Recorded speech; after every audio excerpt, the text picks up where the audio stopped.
Ako si Andre, ang operator ng machine 3D sa Audion 2. Nagamit ito ng 2 araw na may total 20 meters. Ito po yung printer head. Ang uling pal po nito, July 2024. Ito naman po yung copy, may 60% good condition pa po. Head clean.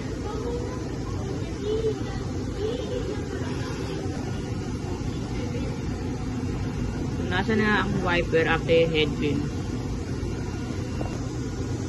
Nasal check.